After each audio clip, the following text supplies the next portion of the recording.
Uma boa noite a todos, sejam todos muito bem-vindos nesta casa.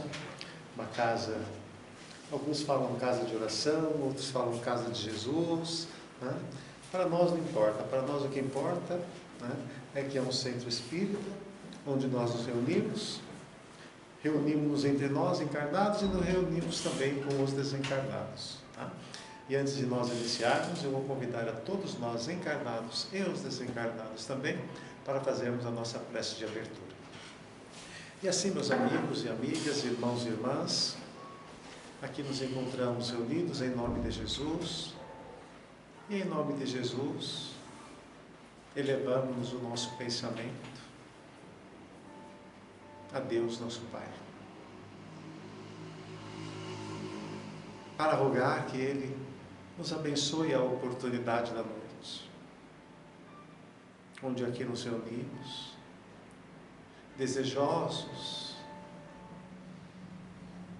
de bebermos desta água pura do vosso Evangelho, Senhor,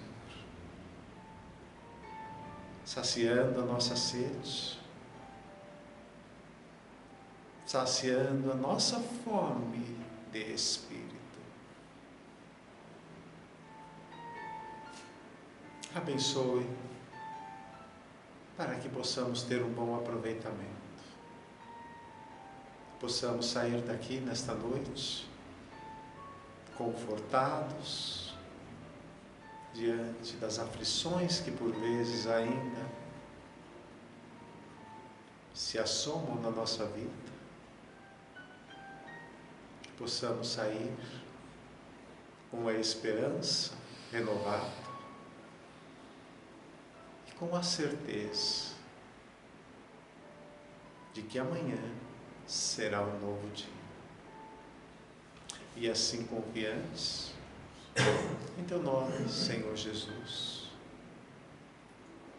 pedimos a Deus a permissão para podermos dar por início a nossa reunião evangélica nesta casa espírita. Que assim seja.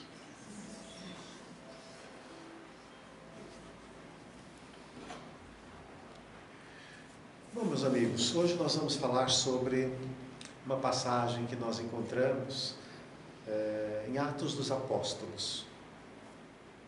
E eu escolhi essa passagem, né, por dois motivos. Primeiro, porque eu vejo que ela tem muito a ver com esse momento que nós estamos vivendo hoje.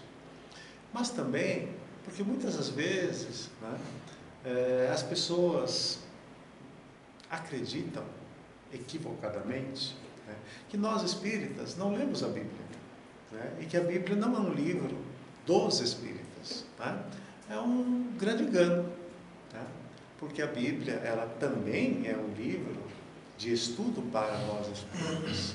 Né. E por que é tão importante nós reafirmarmos isso? Né?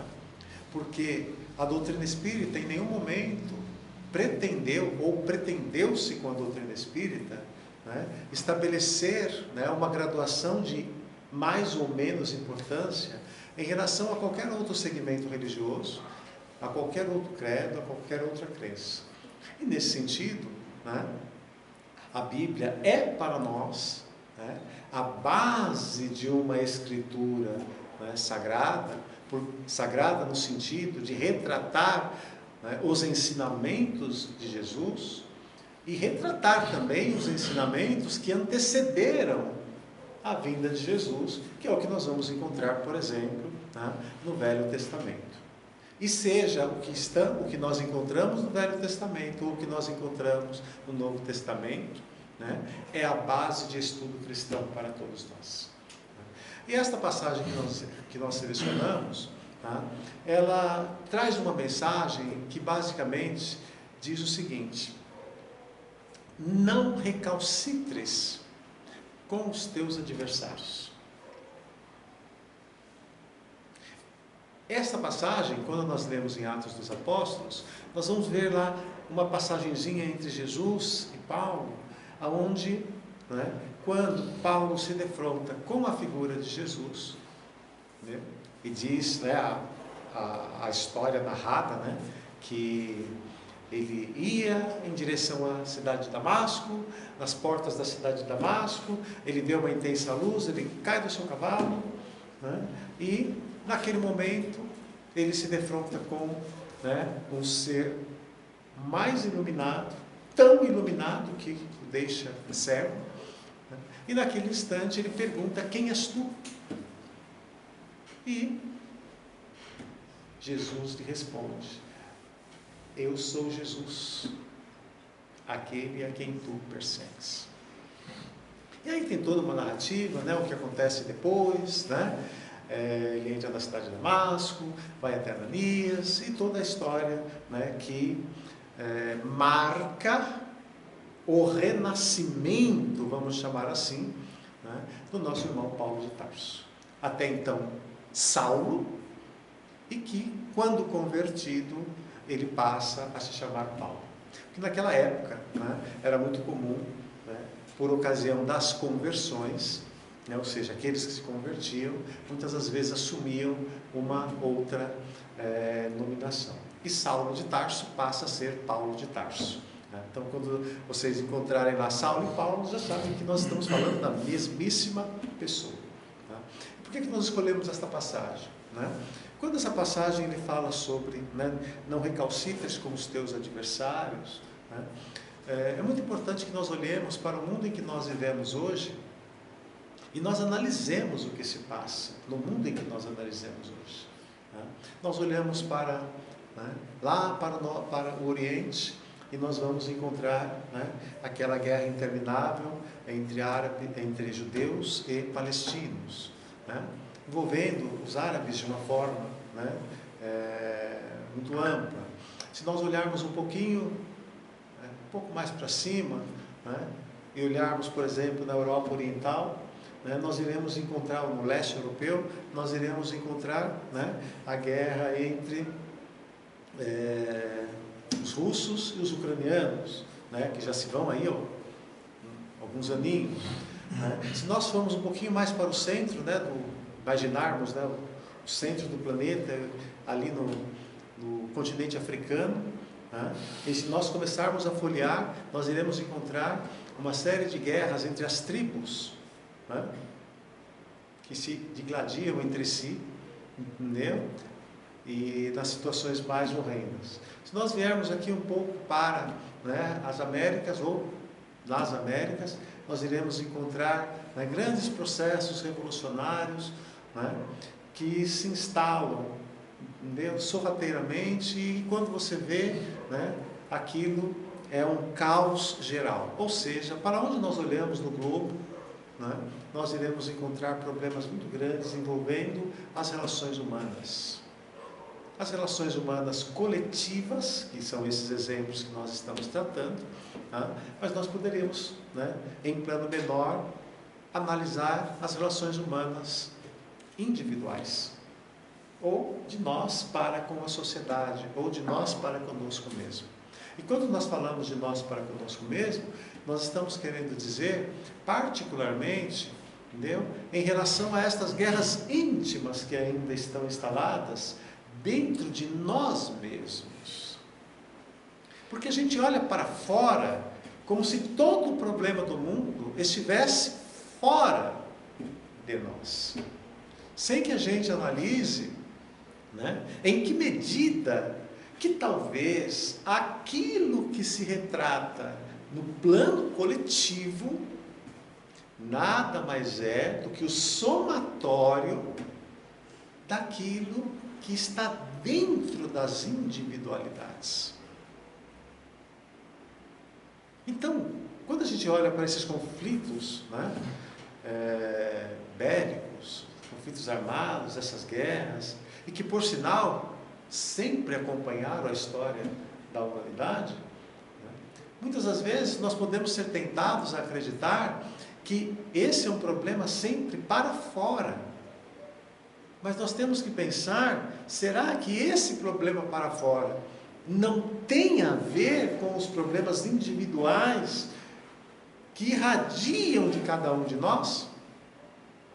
Então, antes da doutrina espírita, né, ou dos ensinamentos que os espíritos trouxeram através da doutrina espírita, né, quando nós ainda não compreendíamos ao certo o que nós somos, né, talvez esta reflexão pudesse não ter muito sentido. Mas quando a doutrina espírita nos apresenta, né, o olhar e a interpretação do que somos nós enquanto, né, seres humanos, enquanto seres viventes, né, enquanto encarnados, que não circunscreve a sua trajetória, né, ao momento em que nós nascemos, né, e ao momento em que nós haveremos de desencarnar. Quando nós projetamos o nosso sentido existencial para antes do berço, quando nós compreendemos que antes do berço nós já tivemos várias encarnações, e em cada uma dessas encarnações, né, nós também constituímos as nossas relações de proximidade, as nossas relações com as comunidades próximas, com a sociedade. E dentro dessas relações, né, nós construímos também afetos e também construímos desafetos. Nós consolidamos também muitas situações traumáticas que ainda estão no nosso, ou seja, né, na nossa intimidade. E estes traumas que eu não me lembro, né, eu posso não ter a recordação de onde eu vivi, com quem eu vivi, o que eu fiz, o que eu deixei de fazer, né, mas esta realidade, ela ainda está dentro de nós. E ela se exterioriza através das nossas ações e dos nossos comportamentos. Eu costumo sempre dar o exemplo, quando nós tratamos dessa questão, né? É mais ou menos a questão de quem tem medo de escuro e quem não tem medo de escuro. Por que uns têm medo de escuro e outros não têm medo de escuro? Porque filhos nascidos do mesmo pai e da mesma mãe, né? Um tem medo de escuro e o outro não tem medo de escuro. Por que um tem medo de altura e o outro não tem medo de altura? E em que medida que essas, né? A gente chama de síndrome, né? O nome mais bonito nos tempos modernos, né? A gente fala síndrome, né? Em que medida que estas síndromes também não se projetam em outros aspectos da nossa, né, do nosso ser psicológico, vamos colocar desta forma. Entendeu? São reflexões que às vezes nós temos que nos fazer para nós tentarmos entender, né, esse mundo em que nós vivemos e a complexidade desse mundo em que nós vivemos. Então, muitas das vezes nós achamos, né, que o problema da guerra é apenas aquele que está com uma arma na mão e atira contra aquele que está sem uma arma na mão, ou pode até estar com uma arma na mão. Né? Nós imaginamos que os processos, né, essas guerras, elas se resumem apenas a esta questão em quem tem uma arma na mão e quem não tem uma arma na mão. Mas será verdadeiro isso? Não é verdadeiro. Porque existem outras faces de uma guerra que não tem uma arma na mão. E são tão perversas quanto aquelas que têm uma arma na mão. Quando nós falamos em faces, outras faces de uma guerra, é exatamente essas que nós estamos referindo exatamente a essas que se projetam de nós, como produto das nossas construções no nosso passado. Não é, ou guardadas as proporções, né, elas podem se assemelharem muito com aquele que tem medo de escuro e o que não tem medo de escuro, o que tem medo de altura e o que não tem medo de altura. Exteriorizações da nossa alma, que às vezes eu não consigo explicá-las, apenas pelos referenciais de nascimento e morte, mas que eu posso explicá-las se eu me remeter ao meu passado, o que eu fiz, o que eu deixei de fazer, com quem eu estive. Então, quando nós falamos sobre outras faces de uma guerra, né, invisível, oculta, mas não menos importante, é porque nós somos convidados a refletir qual o alcance destas minhas projeções de violência, qual o alcance desta violência? Muda, mas não menos real. Aquele que está com uma arma na mão e eventualmente ele dá um tiro em alguém, aquele projétil sai da arma dele e alcança uma pessoa. Qual o alcance daquilo que eu disparo através de um pensamento de violência, de ódio? Quantas pessoas atingem? É só uma analogia que nós estamos fazendo, mas para mostrar uma questão de proporcionalidade. Uma pessoa com uma arma na mão, com um projétil dentro, ele efetua um disparo, ele atinge uma pessoa. Pode matar ou não matar. Uma pessoa, quando dispara um sentimento de raiva, um sentimento de ódio, esta violência disparada através das nossas palavras, quantas pessoas alcançam? Talvez no passado fosse mais difícil a gente entender um pouquinho essa questão, mas hoje já não.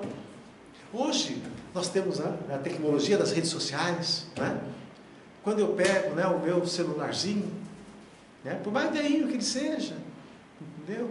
E eu entro lá numa rede social e eu disparo alguma coisa ali, pergunto, quantas pessoas alcança? Pergunto, depois que eu disparei ali, né, no meu celularzinho velhinho, né, ainda funciona, quando eu disparo ali, pergunto, consigo recolher? Me arrependi, não devia ter feito. Consigo recolher? Não. Não consigo recolher. Uma vez disparado, aquilo vai ao mundo. E vai alcançar quem? Vai alcançar todos aqueles que estiverem na mesma faixa de sintonia que eu esteja. Na mesma faixa, né, de violência, de raiva, de ódio. E as forças vão se somando. E tomando uma dimensão incalculável. Uma dimensão incalculável. E nós poderíamos dizer, bom, mas aí o problema é só de quem está na mesma faixa, na mesma frequência? Não é, gente. O problema não é só com aqueles que estão na mesma faixa, né? O problema não é só naqueles que estão, né, dentro daquela relação, né? Semelhante atrai semelhante, é um ditado que tem por aí, né? O problema não está aí. O problema é que aquilo que eu disparei também atinge aos vulneráveis.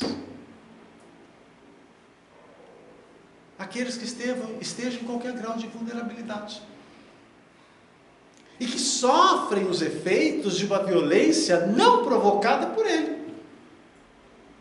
Esta é a razão de nós entendermos bem o que é o mundo globalizado. O que é essa tal globalização que a gente tanto fala? Essa globalização é isto. Nós estamos interagindo reciprocamente com tudo e com todos. E estamos trazendo para dentro de nós o de bom e o de ruim. Vejam como é interessante isso, meus amigos. Existem certos protocolos, né? E eles são protocolos, né, firmados pelas Nações Unidas para tratar a questão de suicídio. Então, quando você tem, por exemplo, uma questão de suicídio, até a forma como isto é abordado pela imprensa deve seguir determinados protocolos. Por quê, gente? Para não estimular aqueles vulneráveis. E isto é particularmente observado quando se tratam, né, de suicídios praticados por renomadas personalidades. Aquelas personalidades midiáticas muito conhecidas. Existe todo um protocolo que é observado porque os estudos demonstram o potencial de influência e como esse potencial de influência se comuta com os outros e induz a mesma prática. Então nós estamos dizendo que quando nós disparamos palavras ofensivas, palavras de violência, nós não estamos ajudando a pacificação do mundo. E não são palavras só jogadas ao vento. Elas são palavras importantes. Aí nós poderíamos dizer o seguinte: bom, se eu não falar, então não tem problema nenhum. Se todo o problema está, né, eu falar, eu penso, mas não falo. Também não adianta. Porque o pensamento vai antes até do que a própria palavra. E sintoniza-se com os iguais. Então, na verdade, não é só a questão de você falar ou não falar. É a questão do pensamento e dos sentimentos que nós irradiamos a partir dessas valorações internas que nós temos. Então, quando nós falamos sobre a guerra lá no Oriente, em que medida que eu posso estar contribuindo com aquela guerra? Não, com aquela eu não estou contribuindo com nada, tá, mas em que medida que eu posso estar contribuindo com este estado, né, de guerrilha, pela diversidade das ideias, dos pensamentos. Então, eu posso não estar apertando os gatilhos lá naquela região, mas eu posso, com o meu pensamento, estar influenciando o ânimo exaltado daqueles que estão lá. Porque aquilo que eu projeto aqui percorre o mundo e vai depositar-se exatamente onde? Aonde encontrar-se ambiente, né? Vamos chamar desta forma. Aonde encontrar ambiente é a semente que encontra um terreno fértil para germinar. Então, veja o que nós estamos dizendo. Eu não estou lá no meio daquele conflito, mas a minha conduta, o que eu penso aqui, os meus sentimentos aqui, podem estar influenciando o estado de acirramento do ânimo daqueles que estão lá. E que com uma arma na mão não pensam duas vezes em atirar no outro. Para que a gente veja, né, o quanto que todos nós, né, somos coparticipantes de uma terra melhor e pacífica, ou então de uma terra ainda aguerrida de uns para com os outros. Porque os nossos pensamentos não ficam confinados na nossa alma.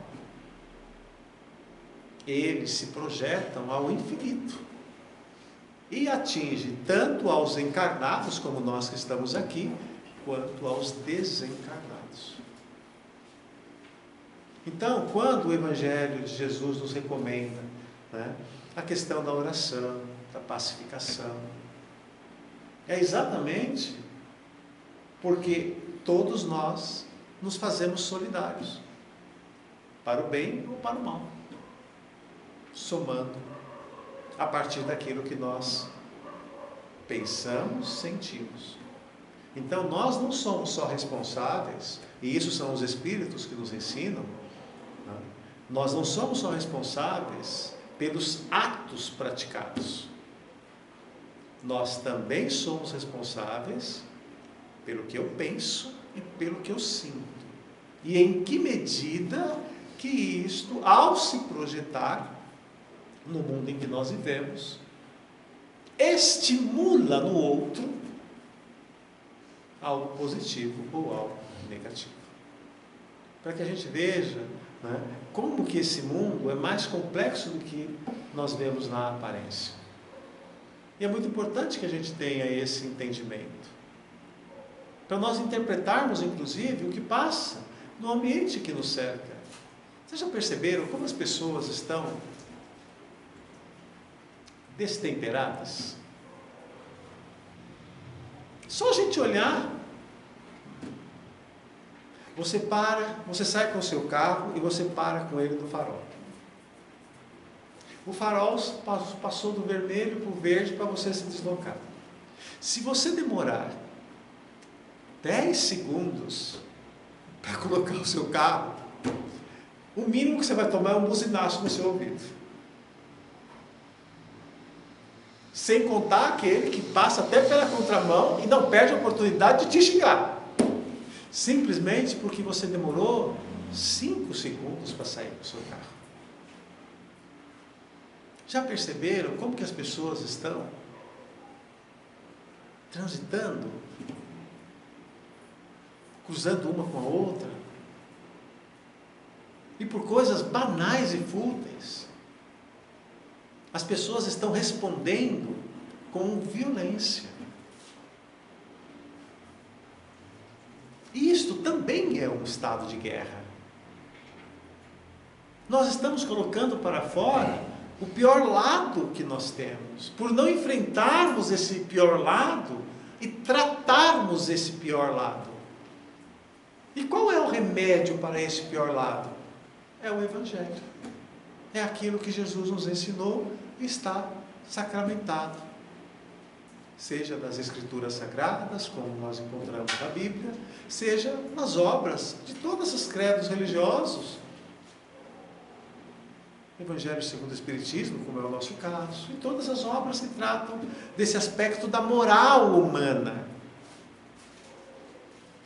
Então, na verdade, nós estamos vivendo um estado de enfermidade coletiva. A gente fala da pandemia que tivemos há tão pouco tempo e dos efeitos perversos que ela deixou, mas e outras formas de doenças pandêmicas que estão na sociedade que nós vivemos hoje? Todas as clínicas de psiquiatria, psicologia, elas estão com um número assustador de pessoas. Antigamente eram só as pessoas de mais idade, né, que procuravam terapia. Não, hoje, gente, você vai encontrar crianças precisando de terapia. O número de pessoas, né, com quadros depressivos no mundo, hoje já é a terceira maior causa, direta ou indireta, de morte. E os estudos estatísticos indicam que daqui a 20 anos deverá ser a primeira causa, direta ou indireta, de morte, superando inclusive as doenças cardíacas e as doenças decorrentes do câncer. O que é isso, gente? É a enfermidade da alma. É a alma que está enferma. E enquanto nós não tratarmos da alma, essas doenças continuam replicando-se, internamente e externamente também. Então, como é que eu interpreto aquela guerra no Oriente, a guerra lá na Rússia, os processos de guerra na África? As almas enfermas. Mas não são só aquelas. É isso que nós queremos chamar a atenção. Aquelas, nós estamos vendo uma enfermidade que já explodiu. Mas nós temos que nos preocupar também com aquelas que ainda estão caladas nas intimidades, só esperando alguém apertar o interruptor para que ela exploda também. Então, antes, que estas coisas explodam em nós mesmos, vamos tratar dessas questões da nossa alma. Porque no final da vida, meus amigos, quando nós desencarnarmos, estas questões tratadas, nós colhemos o benefício do lado de lá. E as questões não tratadas vão estar nos esperando para a gente tratar do lado de lá. Então é nesse sentido que nós dizemos, que o melhor momento da nossa vida é o momento presente. Porque é quando nós temos a oportunidade de passar a reescrever a nossa história. O meu passado não foi aquilo que eu gostaria. Bom, mas o meu futuro só depende de mim agora. Ontem não foi tão bom, mas e amanhã? Amanhã só depende de mim.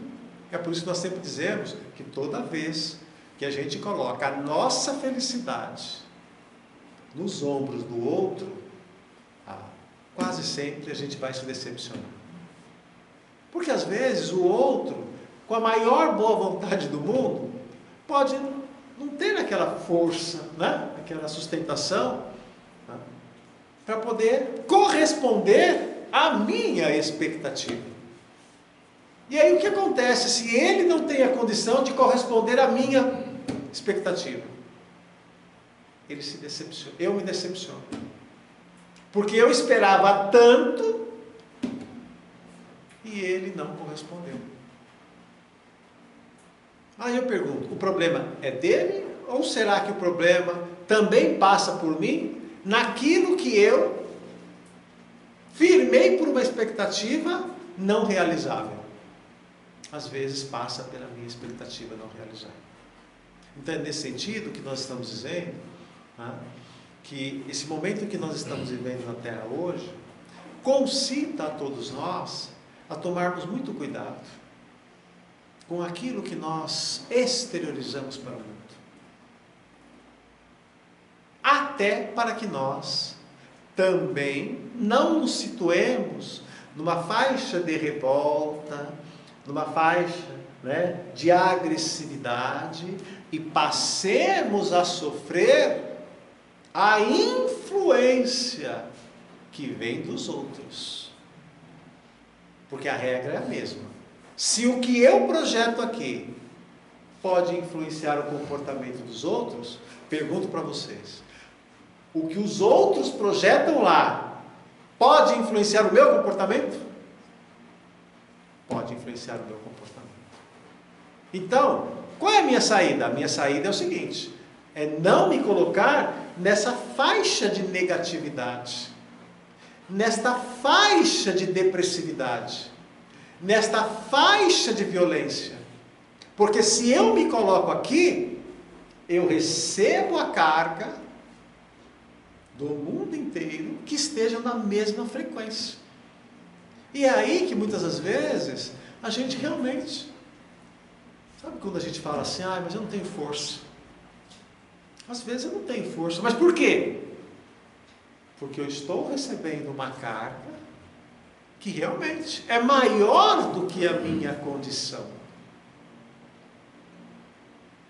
E para eu não receber essa carga, então eu tenho que fazer esse movimento para cima, sair desta faixa inferior de negatividade, de violência, de agressividade, para que eu não receba essas influências que vêm de fora e elas passem a determinar a minha vida, o meu comportamento, a minha forma de agir. Então, para que isso não aconteça, primeiro nós precisamos tratar da nossa alma através dessa medicação que é o Evangelho de Jesus. E a partir dele, nós fazermos esse movimento de ascensão, saindo dessas faixas de negatividade, de depressividade e de violência. Por quê? Porque enquanto eu estiver nesta faixa, eu recebo o impacto, eu recebo a influência que vem de fora. E aí, meus amigos, esta influência que vem de fora, ela pode ser muito maior do que a nossa condição. Eu dou sempre um exemplo, quando eu era militar e a gente trabalhava em grandes eventos, né? Você vai, por exemplo, no campo de futebol, e tem lá, a torcida lá, né? As milhares de pessoas lá, todo mundo pulando, cantando, né? Gente, basta alguém, um pequeno ponto daquela multidão, surgir uma briga entre duas pessoas, e daqui a pouco, são 4. Aquela briga que começou com 2, daqui a pouco, são 8. Daqui a pouco, é 1/3 do estádio brigando. E aí você pergunta para alguém que está no meio daquela muvuca toda, mas por que você está batendo no outro? Não sei, está todo mundo batendo, eu bato também. A pessoa está batendo e não sabe por que está batendo. Se perguntar onde começou aquilo, ninguém sabe onde começou, mas o seu comportamento é influenciado pela massa. Isso é um exemplo concreto. Todo mundo que trabalha em eventos desportivos de massa, todos os policiais sabem disso. Então, qual é a medida? Você ter um policiamento preventivo para impedir o começo da pancadaria. Porque depois que começa, você vai perguntar por que começou, ninguém sabe por que começou. Por que está fazendo, ninguém sabe por que está fazendo. E a resposta é sempre, estava todo mundo batendo, então vai sair batendo. É um exemplo concreto para espelhar o que nós estamos procurando dizer. Quando eu me coloco na mesma faixa da massa,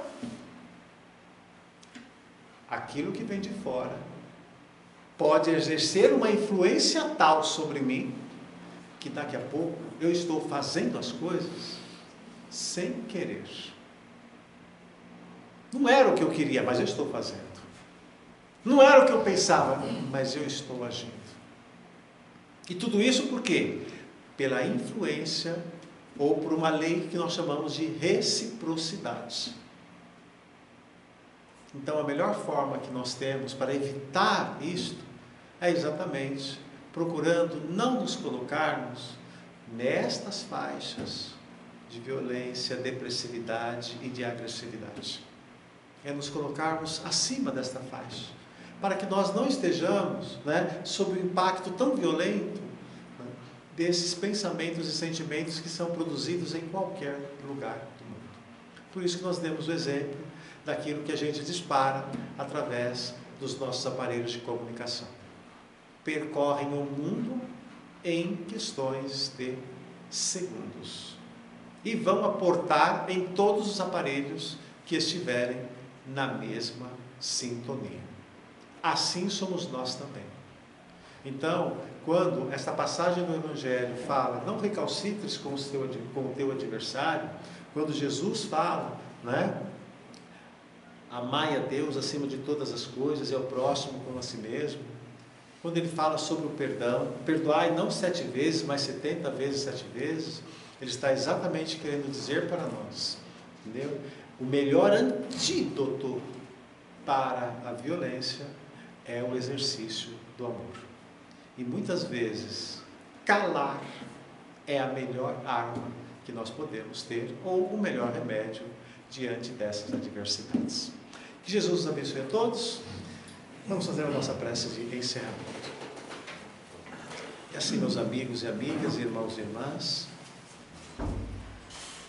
abençoado seja que ao término de mais essa nossa participação, nós possamos ter o nosso pensamento a Deus, nosso Pai.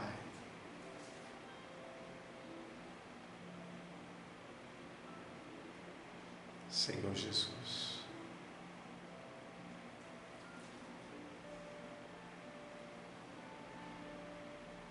pedimos não por nós hoje, mas pela humanidade da terra, encarnada e desencarnada, que passa por momentos de tanta aflitividade,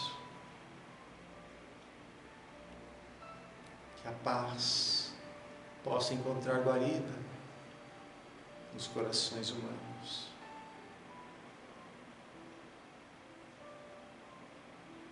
E essa terra possa se transformar num mundo melhor, onde a compreensão se faça como verdadeira alavanca do progresso.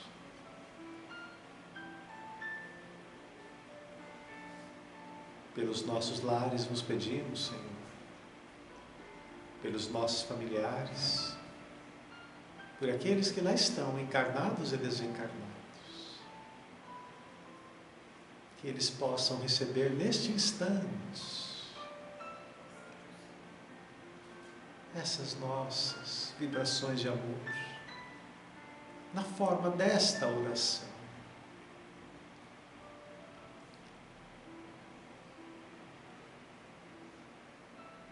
E na certeza, Senhor, do vosso amparo amigo e da misericórdia de Deus